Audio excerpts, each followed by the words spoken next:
옥하는 목사님 다락방 17과죠. 출애굽기 17과 이드로의 충언이란 제목을 가지고 출애굽기 18장 13절부터 27절까지 말씀을 좀 살펴봤으면 좋겠습니다.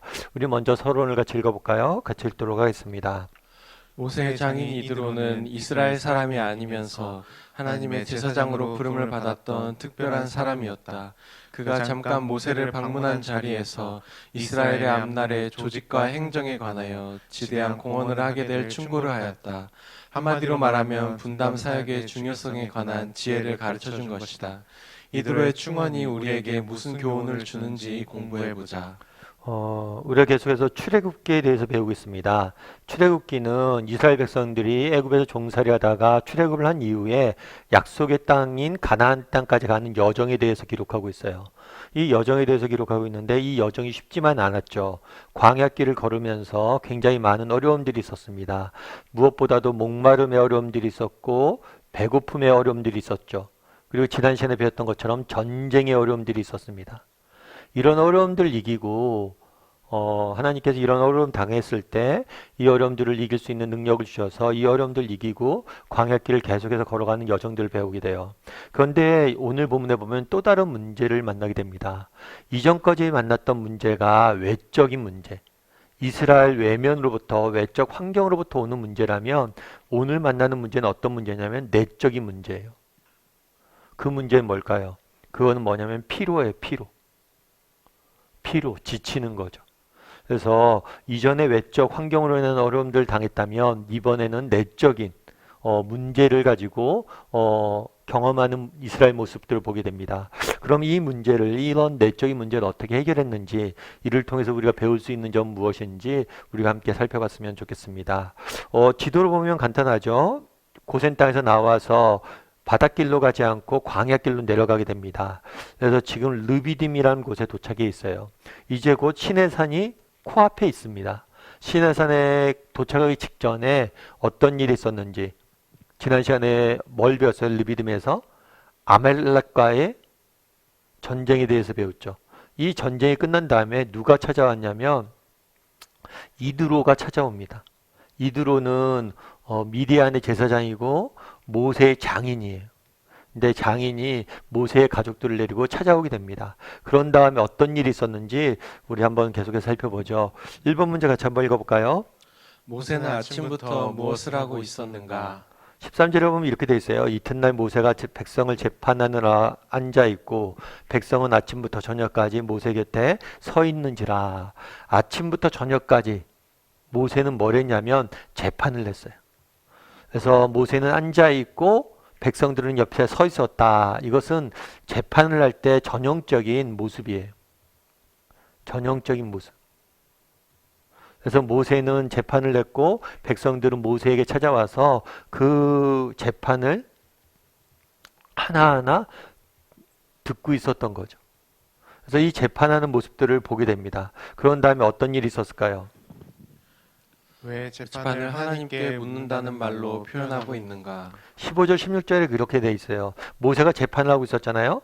그 모습을 보고 이드로가 물어요. 왜 이렇게 재판하고 있냐? 그랬더니 너 뭘 하고 있냐? 물었더니 모세가 15절과 16절 뭐라고 얘기하냐면 모세가 그의 장인에게 대답하되 백성이 하나님께 물으려고 내게로 옴이라.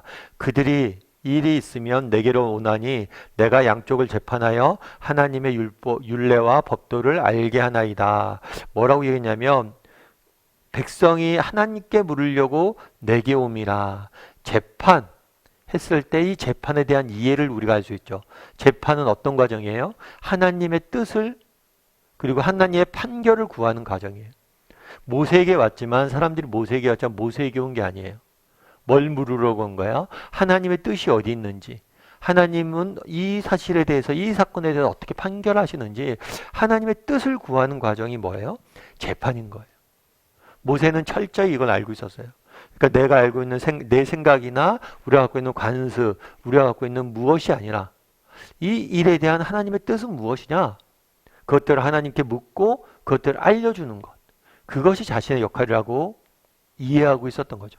그래서 결국에는 재판은 무엇을 하는 과정이에요? 하나님의 뜻을 구하는 과정이에요. 그래서 이 재판을 통해서 무엇을 가르쳐 주는 거예요? 하나님의 율례와 법도를, 하나님의 뜻을 백성들에게 가르쳐 주는 게 자신의 역할이라고 본 거예요. 그래서 전통적으로 이스라엘 백성들의 이제 앞으로도 이제 판관이나 이제 재판관이라는 이야기가 나오는데, 재판관은 이렇게 하나님의 뜻을 묻고 또 하나님의 뜻을 가르치는 역할까지 해요. 그래서 영적인 지도자의 역할을 하는 사람들이 이렇게 재판 일을 많이 하게 됩니다. 3번 문제 같이 한번 읽어볼까요? 같이 읽도록 하겠습니다. 우리는 어려운 문제를 놓고 어떻게 하나님께 물을 수 있는가? 그날의 재판을 뭐라고 봤어요? 하나님의 뜻을 묻는 과정으로 봤죠. 재판이라는 게 왜 생겨요? 문제가 생긴 거죠.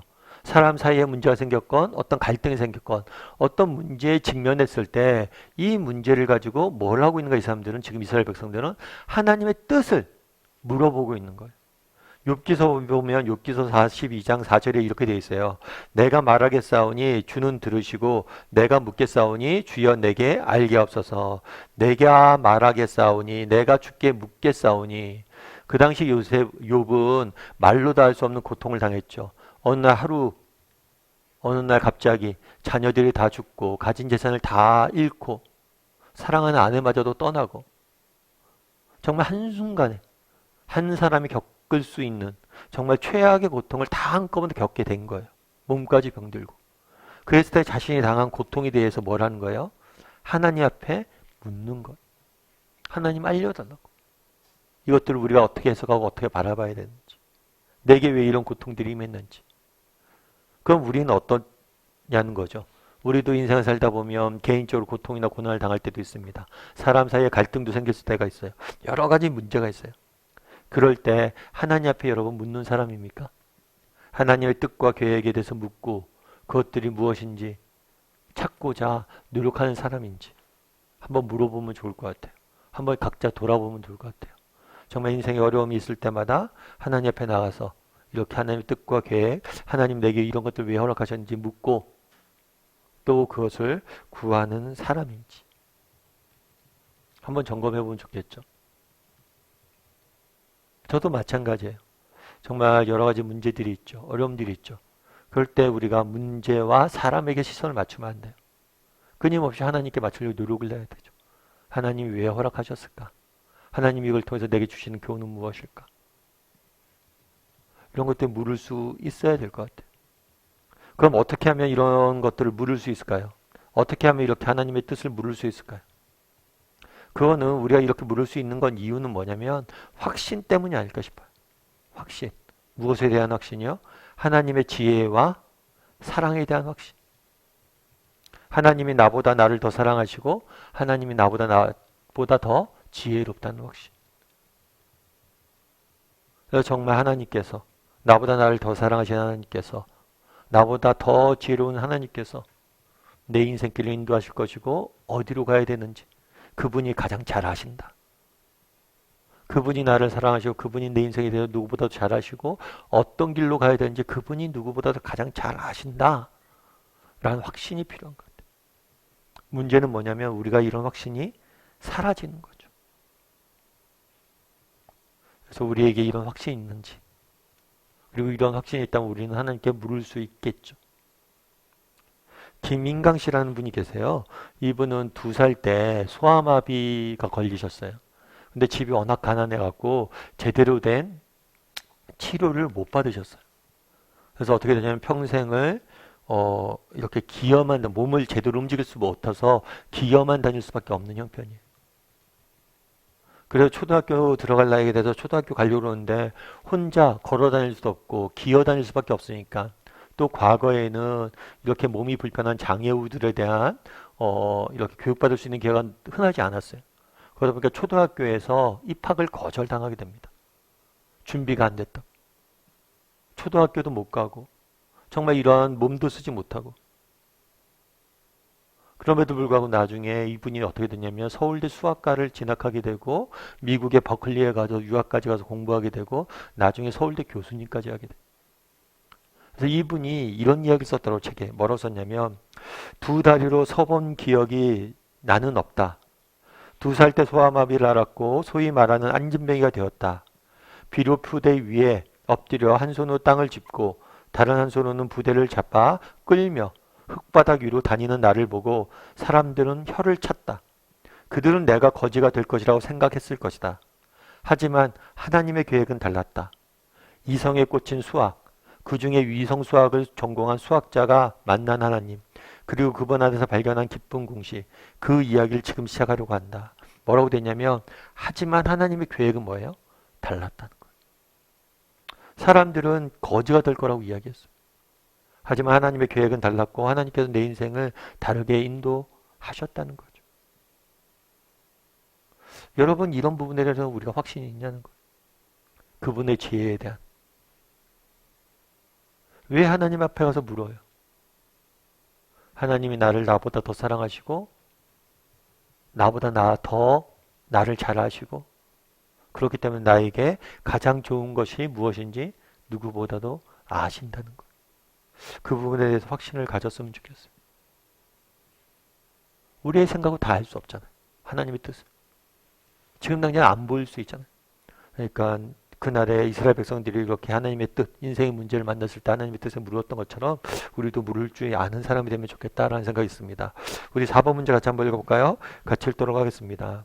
이드로가 모세의 처신을 반대하고 나선 이유는 무엇인가? 뭐라고 되냐면 모세의 장인이 그에게 이르되 내가 하는 것이 옳지 못하도다. 하는 것이 옳지 못하다라고 이야기했는데 이것은 재판이 옳지 못하다는 게 아니에요. 당신이 모세가 하루 종일 백성들의 재판을 다 담당한 게 옳지 못하다는 거죠. 사실 생각해보면 그 당시에 이스라엘 백성들이 남자들만 200만 명이라고 그랬어요. 그러니까 200만 가정이 있는 거예요. 그런데 여기서 일어나는 모든 일에 대한 재판을 누가 하는 거예요? 모세 혼자 하는 거예요. 그럼 이게 옳지 않다는 거예요. 왜 옳지 않아요? 너도 너와 함께 한 백성이 필경 뭐예요? 기력에 쇠할 것이다. 지칠 것이란 거예요. 너도 지치고 백성들도 지칠 것이다. 왜냐하면 백성들 빨리빨리 재판을 해야 될 거 아니에요. 그런데 모세가 재판하니까 뭐 기다리다 백성들도 지치는 거죠. 이 일이 너에게 뭐예요? 너무 중하다. 내가 혼자 할 수 없다. 라고 이야기한 거죠. 너가 혼자 이 모든 일을 감당할 수 없다는 거예요. 이 모든 재판을 감당할 수 없다고 이야기한 거죠. 그 다음에 어떻게 조언을 했는지 5번 문제 같이 한번 읽어볼까요? 이드로가 충언한 두 가지 사실을 말하라. 첫 번째로 뭘 얘기했냐면 이제 내 말을 들으라. 내가 내게 방침을 가르치리니 하나님이 너와 함께 계실지로다. 너는 하나님 앞에서 그 백성을 위하여 그 사건들을 하나님께 가져오며 그들에게 율법과 법도를 가르쳐 마땅히 갈 길과 할 일을 그들에게 보이고 하나님께 가져오며 네가 율법과 법도를 마땅히 가르쳐 갈 길과 할 일을 그들에게 보여라. 모세가 이때까지 했던 재판에 대해서 잘못됐다고 이야기하는 게 아니에요. 이 잘못된 게 아니라 이것은 옳은 거니까 이것을 뭐예요? 계속 하라는 거예요. 계속 하라고 격려하는 거예요. 격려. 그런데 계속 하되 혼자 하지 말라는 거죠. 21절과 22절은 뭐라고 되어 있어요? 너는 또 온 백성 가운데 능력 있는 사람 곧 하나님을 두려워하고 진실하며 불의한 이익을 미워하는 자를 살펴서 백성 위에 세워. 첫 번째 조언은 뭐냐면 사람을 세우라는 거야. 사람들을 세우라는 거죠. 사람들. 너를 도울 사람을 세우라는 거야. 사람. 그런데 이 사람을 아무나 세우면 안 되겠죠. 준비된 사람을 세워야 돼요. 어떤 사람이에요? 세 가지 조건에 대해서 이야기하죠. 하나님을 두려워하며 진실하며 불의한 이익을 미워하는 자. 하나님을 두려워하면은 하나님과의 관계예요. 그리고 진실하면은 사람 사이의 관계, 사람과의 관계. 불의한 이익을 미워하는 것은 물질, 다르게 말하면 환경과의 관계. 하나님과 관계가 바르게 서 있고 또 다른 사람과의 관계도 진실하며 또 물질이나 이런 환경적인 문제에 흔들리지 않는 이 환경적인 문제에 관해서도 정말 하나님 앞에 정직히 일할 줄 아는 그런 사람을 살펴서 세우라는 거예요. 이건 성경의 굉장히 중요한 원리예요. 성경에서 사람을 세우잖아요. 그런데 그냥 아무나 세우지 않습니다. 준비된 사람을 세워요. 예수님도 마찬가지죠. 예수님도 이 땅에 오셔서 뭘 하셨어요? 백성들을 12제자를 뽑아서 3년 동안 가르쳤죠. 그런 다음에 그들에게 맡기셨습니다. 그러니까 모세가 제일 처음 해야 될 사람은 뭐냐면 준비된 사람을 세우는 거예요. 또 준비된 사람이 없다면 준비된 사람들 뭐 하라는 거예요? 키워야 되는 거예요. 그래서 사람을 세우는 거예요. 사람을 세우. 사람을 세운 다음에 어떻게 하라고 했어요? 천부장, 백부장, 오십부장, 십부장을 삼아 그들을 때를 따라 백성들을 재판하게 하라. 큰 일은 모두 내가 할 것이요 작은 일은 모두 그들에게 재판하게 할 것이다. 사람을 세우고 일을 분담하라는 거예요. 분담하는데 무작정 나눠주지 말고 대소, 큰 일과 작은 일 구분해서 모세가 맡아야 될 일을 모세가 하고 작은 일들은 준비된 사람들에게 맡겨서 그들이 담당하게 하는 거죠. 그래서 일을 분담하라고, 사람을 세우고 일을 크기에 따라서 분담하라고 조언한 모습들을 보게 됩니다. 그렇다면 6번 문제 같이 한번 읽어볼까요? 이드로의 의견이 대단히 좋고 사리에 맞는 것이라는 이유를 말하라. 예, 이드로의 의견이 좋고 사리에 맞는 거라는 이유를 말하라. 한번 여러분 의견을 나눠보세요. 근데 옳은 이야기죠. 왜냐하면 근본적으로 모세는 뭐예요? 지치잖아요. 혼자 이것들 다 감당할 수 없고 모세도 지치고 재판 과정이 늦어지면서 백성들도 지칠 수밖에 없잖아요.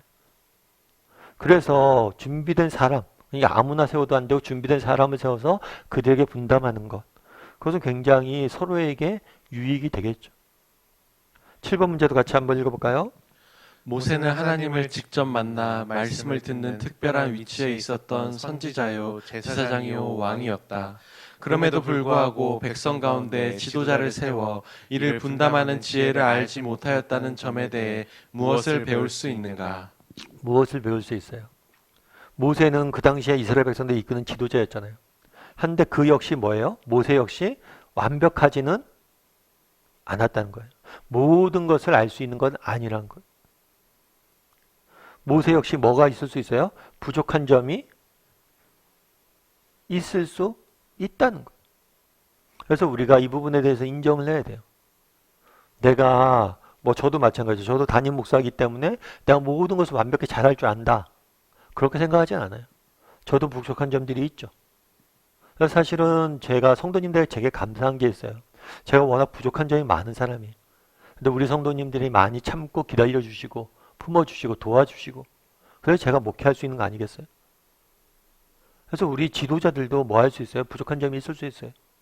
그래서 예전에 옥하는 목사님께서 한번 주보에 그런 이야기를 쓴 적이 있어요. 담임 목사도 기도가 필요한 사람입니다. 담임 목사는 성도의 기도가 필요한 사람입니다. 정말 담임 목사라고 해서 하나님이 세우셨다고 해서 정말 옥하는 목사, 저야 그렇다고 치지만 옥하는 목사님 얼마나 많은 사람들이 존경하고 따르고 그랬던 분이에요. 그런데도 불구하고 자신을 위해서 기도를 부탁하고 정말 자신의 부족함들을 이야기하더라고요. 그러니까 우리도 마찬가지라는 거예요. 정말 우리가 지도자지만 지도자도 뭐예요? 기도가 필요한 사람이고 정말 부족한 점이 있을 수 있는 사람이니까 서로 정말 위해서 기도해주고 같이 일을 나눌 필요가 있는 거죠. 8번 문제 같이 한번 읽어볼까요? 같이 읽도록 하겠습니다. 하나님이 기뻐하시는 뜻이 이드로라는 측근의 사람으로부터 알려질 수 있었다는 점을 통해 무엇을 배울 수 있는가? 그러니까 우리가 하나님께서 우리의 기도를 우리를 인도하실 때 정말 하나님께서 직접적으로 말씀을 통해서 우리를 인도하시는 경우들이 있어요. 그래서 우리는 성경을 봐야 돼요. 성경을 봐서 정말 하나님께서 우리에게 원하시는 게 무엇인지 하나님께서 우리가 바라시는 것이 늘 배우고 익혀야 됩니다. 그런데 하나님께서 우리를 인도하실 때 말씀 외에 누구를 통해서 사람을 통해서 사람의 조언을 통해서 우리를 인도하실 때가 있어요. 그래서 우리는 사람의 의견도 뭐예요? 귀담아 들을 줄 알아야 돼요. 특별히 가까이 있는 사람, 가까운 사람의 조언에 대해서 우리가 조금 귀담아 들을 수 있는 것들이 필요한 거죠. 그래서 우리도 다락방을 하는 이유도 거기에 있잖아요. 다락방 내에서 우리가 말씀도 배우잖아요. 그런데 서로 기도도 해주죠. 뿐만 아니라 서로 삶의 지혜도 서로에게 배우잖아요. 서로 권면도 해주고. 그래서 정말 하나님께서 뭘 하시는 거예요? 말씀을 통해서 인도하지만 우리 사람을 통해서 우리가 인도를 해야 돼요. 인도를 하세요. 그래서 우리가 서로에게서 배우고 서로에게서 정말 배우고 서로를 세워갈 수 있는 그런 복된 관계가 되어야 되는 거죠. 그럼 우리가 한번 돌아볼 수 있어야 되겠죠. 우리 다락방은 이런 다락방인가? 다락방에서 이렇게 서로에 대해서 배우고 있는가? 그러기 위해서 우리가 다락방 모이는 거거든요. 9번 문제 한번 같이 읽어볼까요? 모세의 겸손을 설명해 보라. 이에 모세가 뭐라고 됐어요? 자기 장인의 말을 듣고 뭘 했다고 해서 그 모든 말대로 하여 라고 이야기를 했어요. 사실 앞서 얘기했던 것처럼 모세는 이스라엘 백성들을 인도한 지도자였어요. 뿐만 아니라 하나님께서 모세를 통해서 자신의 뜻을 백성들에게 나타내고 그랬어요. 이런 면에서 모세는 굉장히 어떨 수 있어요? 자신의 권위를 주장할 수 있어요. 그런데 이 권위를 주장하지 않고 뭘 하는 거예요? 귀담아 듣고 옳으니까 뭐예요?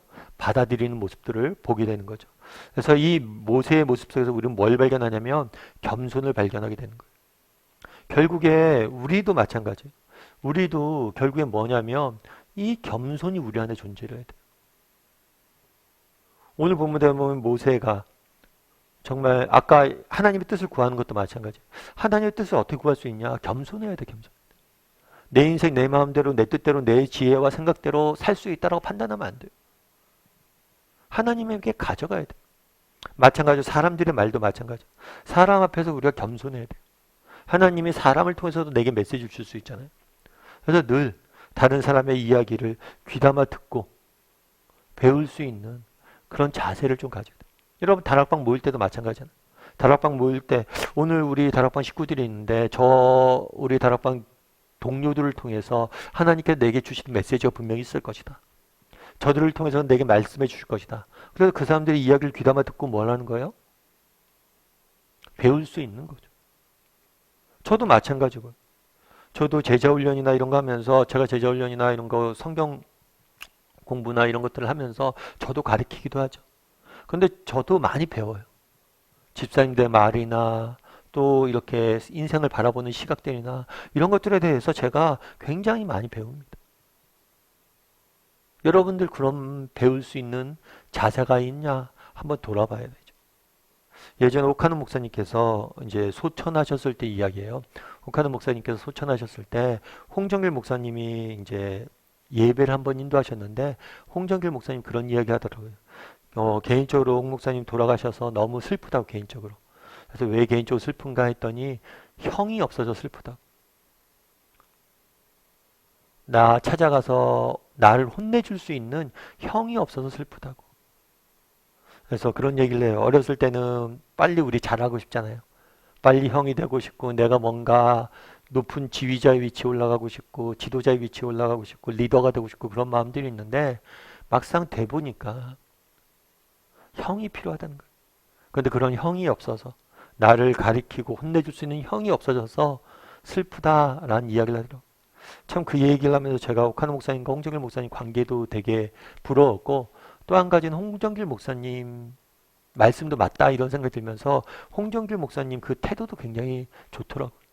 홍정길 목사님도 그 당시에 많은 분들이 담임 목사님도 하셨고 목회 경력도 많고 많은 사람들이 존경도 받았죠. 그런데도 겸손하게 나를 혼내줄 수 있는 사람, 나에게 뭔가를 가르쳐줄 수 있는 사람을 필요로 하는 거죠. 그러니까 형이라고 부르는 거죠. 이런 겸손함들이 있다는 거예요. 우리가 신앙생활 많이 했습니다. 교회에서 내가 어떤 지위에 목사고 장로고 권사예요. 순장이에요. 그럼에도 불구하고 늘 사람들로부터 배우려고 하는지 누가 됐던 간에 정말 항상 배우려고 하는 자세가 있는지 결국 우리에게 이런 자세가 없기 때문에 사람을 통해서 하나님께서 우리에게 도움을 주시고 우리에게 인도하시고 그러는 은혜를 맛보지 못하는 거겠죠. 10번 문제 같이 한번 읽어볼까요? 같이 읽도록 하겠습니다. 교회는 이를 서로 나누어 봉사하지 아니하면 안 되는 독특한 체질을 가지고 있다. 그 이유를 말하라. 네. 오늘 본문에 보면 이드로가 등장을 해요. 이드로가 등장을 해서 백부장을 세우고 천부장을 세우고 조직을 만들게 하죠. 그런데 우리도 그러면 이 출애굽기에서 출애굽을 한 다음에 이스라엘 백성들은 광야 이스라엘 백성들은 뭐라고 우리가 얘기하냐면 구약의 교회가 이제 시작된 거예요. 구약의 교회가 이제 시작되기 시작했는데 이 구약의 교회가 시작됐을 때 이런 조직을 갖췄으니까 우리도 백부장 만들고 천부장 만들고 이렇게 하라는 게 아니에요. 이 사건을 통해서 주고자 했던 교훈은 뭐냐면 하나님의 공동체의 특징, 하나님이 원하시는 공동체의 특징을 보여준다는 거예요. 그럼 어떤 특징이 있냐는 거죠.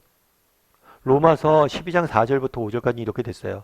우리가 한 몸에 많은 지체를 가졌으나 모든 지체가 같은 기능을 가진 것은 아니니 이와 같이 우리 많은 사람이 그리스도 안에서 한 몸이 되고 서로 지체가 되었느니라. 교회에 대한 비유 중에서 많이 성경에 나타나는 게 뭐냐면 몸과 지체의 비유예요. 우리 인간의 몸을 생각해 보자는 거예요. 인간의 몸에는 눈도 있고 귀도 있고 입도 있고 그 다음에 내부 혈관도 있고 근육도 있고 머리카락도 있고 다양한 지체들이 있다는 거예요. 이런 것들이 모여서 뭐예요? 몸을 이루죠. 마찬가지로 교회도 마찬가지예요. 교회에 보면 다양한 모습에 다양한 형상을 하고 있는 사람들이 있다는 거예요. 이 다양한 사람들이 모여서 뭐라는 거예요? 몸된 교회를 세워가고 이끌어가게 하나님께서 지으셨다는 거예요. 그래서 다르게 말하면 모든 지체가 같은 기능을 가진 게 아니잖아요. 다양한 사람들이 모여서 교회를 이루고 각 사람이 맡아서 해야 될 기능과 역할들이 있다는 거예요. 김영석 교수님이라고 계세요. 그분 같은 경우에는 이제 100세 철학자라고 알려져 있어요. 100살을 넘으셨어요. 그래서 100년을 살다 보니 이런 책도 쓰시고 철학자로서 지금도 많은 영향력을 미치는 분이 김영석 교수님이세요. 근데 이 김영석 교수님이 쓴 글을 제가 봤는데 어떤 이야기를 했냐면 김영석 교수님이 중학교 때 누구랑 같이 중학교를 다녔냐면 윤동주 시인 아시죠? 윤동주 시인이랑 중학교를 다녔어요. 그런데 자기가 보기에 그런 이야기를 해요. 윤동주 시인을 그때 봤는데 저 친구는 정말 그때부터 시를 좋아했나 봐요. 그래서 시를 쓰고 막 그런 모습들을 보면서 야, 동주는 정말 시를 잘 쓰는 것 같다. 쟤는 나중에 시인이 될 것 같다. 라는 생각이 분명히 들었대. 그러면서 자기는 동주를 보니까 그렇게 시인이 될 것 같은데 그럼 나는 뭘 하지? 그때 자기가 그때 관심이 생긴 게 뭐냐면 철학이었대, 철학. 어떻게 보면 딴 사람들 보면 되게 이상할 수 있죠. 시 쓰겠다는 친구, 철학하겠다는 친구. 시 써서 철학해서 뭐 세상에 뭘 먹고 살래? 이렇게 이야기할 수도 있는데 그게 마음이 들었대, 철학. 그래서 지금 100년이 넘게 철학자로 살고 있다고. 90년이 넘게. 그러면서 그런 얘기를 하더라고. 어떤 얘기를 하냐면 우리 모두는 각자 하나님께서 심겨준 장점이 있다. 이 장점을 키워서 대체 불가능한 사람이 되라고. 그 이야기를 쭉 썼는데 참 이게 하나님의 원리라는 거예요. 하나님의 원리도 하나님께서 우리 각자를 왜 다르게 만들었어요? 그 사람만이 할 수 있는 역할이 있고 그 사람만이 채울 수 있는 부분이 있는 거예요.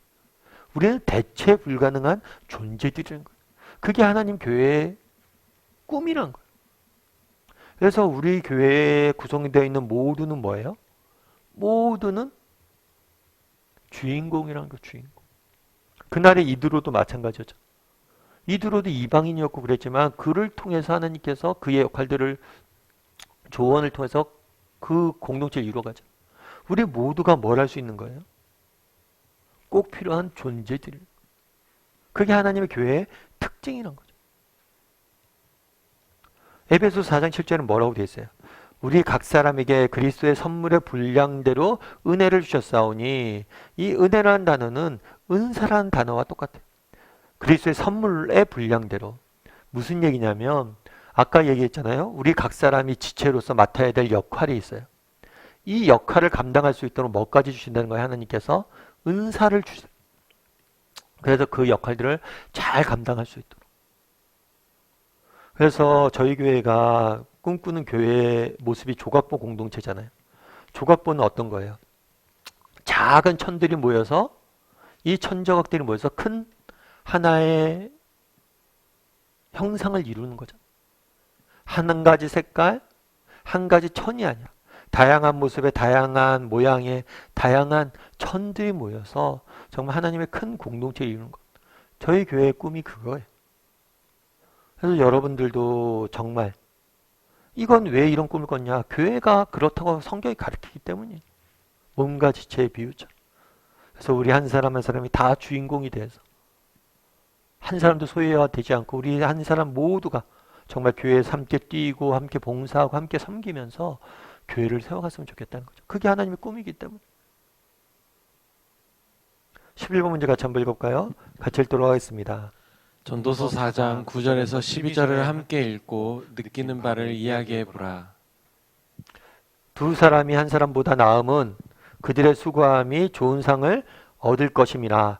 혹시 그들이 넘어지면 하나가 그 동물을 붙들어 일으켜니와 홀로 있어 넘어지고 붙들어 일으킬 자가 없는 자에게는 화가 있을지어다. 그러니까 두 사람이 한 사람보다 나은 이유는 뭐예요? 그들의 수고함으로 좋은 상을 이룰 것이다. 특별히 둘이 같이 있으면 한 사람이 뭐예요? 넘어질 수 있잖아요. 그럼 다른 하나가 그 동물을 일으킬 수 있다는 거예요. 또 두 사람이 함께 누우면 따뜻하려니와 한 사람이면 어찌 따뜻하랴. 한 사람이면 패하겠거니와 두 사람은 맞설 수 있나니 세 겹줄은 쉽게 끊어지지 아니한다. 한 사람보다 두 사람이 낫다는 거예요. 왜요? 쉽게 넘어지지 않아요. 그리고 서로 단점들을 채우면서 서로를 보완해서 하나가 될 수 있다는 거예요. 여러분들은 어떠세요? 두 사람이 한 사람보다 낫다. 이 생각을 하세요? 정말 이 사실에 대해서 믿으세요? 정말 그렇다면 사람을 소중히 여길 줄 알고 공동체를 소중히 여길 줄 알아야 되죠. 그리고 공동체 가운데 늘 있을 수 있어야 돼요. 근데 오늘날 어때요? 오늘날은 정말 개인주의가 많이 발달되어 있잖아요. 그래서 나 혼자. 그런데 정말 개인, 혼자, 아무리 뛰어난 개인도 정말 공동체를 이길 수 없어요. 그래서 정말 여러분도 한번 돌아봤으면 좋겠어요. 나는 요 전도서 말씀을 읽으면서 실제로 여러분들 이렇게 느끼는지 그리고 이런 경험들이 있는지 나눠보면 좋을 것 같아요. 정말 내가 넘어졌을 때 나를 일으켜 세웠던 누군가의 도움이 필요했던 경험들. 정말 이런 것들이 있는지 한번 돌아봤으면 좋겠어요. 저도 마찬가지죠. 저 같은 경우에도 이렇게 교회를 개척을 했잖아요. 개척교회를 한 다음에 이제 재밌는 현상이 있더라고요. 개척교회를 해서 현상이 어떤 현상이 있었냐면 저도 그 전에 이제 여러 목사님들 만나잖아요. 여러 목사님들 만나는데 참 개척을 한 다음엔 어떤 목사님들 주로 만나냐면 예전에 저랑 관계가 있던 목사님들을 만나지만 점점 어떤 사람들 주로 만나냐면 개척했던 분들을 많이 만나요. 그래서 개척했던 분들을 보니까 서로 마음을 알잖아요. 그래서 개척했던 목사님들과 만나서 이야기만 해도 그들과 서로 어려움도 나누고 생각만 나눠도 힘이 되는 게 있어요. 도움이 되는 게 있어요. 혼자 하다 보면 지칠 때가 있잖아요. 그런데 그런 분들 만나서 뭐 특별한 얘기도 안 해요. 서로 그냥 힘든 얘기만 해도 뭐예요? 힘이 되더라고요. 힘이. 그들이 제 인생의 문제를 해결해 주거나 뭐 도움을 주는 것도 아니에요. 그럼에도 불구하고 힘이 돼. 우리 다락방 하는 이유도 그런 데 있지 않아요? 정말 세상 사는 게 얼마나 힘들어요. 그런데 다락방에 모여서 서로 믿음으로 세상 속에 살려고 하다가 노력하다가 힘들었던 점들, 어려웠던 점들 쭉 이야기하면 이야기하는 것 자체로 힘이 나잖아요. 그래서 우리가 다락방 하려고 하는 거고 이 소그룹을 소중히 여기는 거잖아요. 그래서 여러분 한번 요 말씀 나누면서 한번 경험도 나눠보고 서로 이렇게 내가 힘들었는데 주변에 있는 사람들 도움으로 인해서 정말 힘을 얻었던 경험은 없는지 나눠보고 정말 이렇게 믿는지 전도서 말씀처럼 공동체의 소중함에 대해 느끼고 있는지 좀 이야기를 나눠봤으면 좋을 것 같아요. 10여 문제도 같이 한번 읽어볼까요?